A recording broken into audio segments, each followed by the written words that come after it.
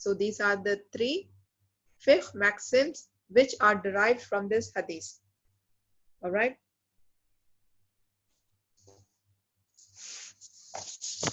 All right. So with that, we complete the discussion, the aqidah as well as the fiqh part of this hadith. Now let's come to the Q&A session.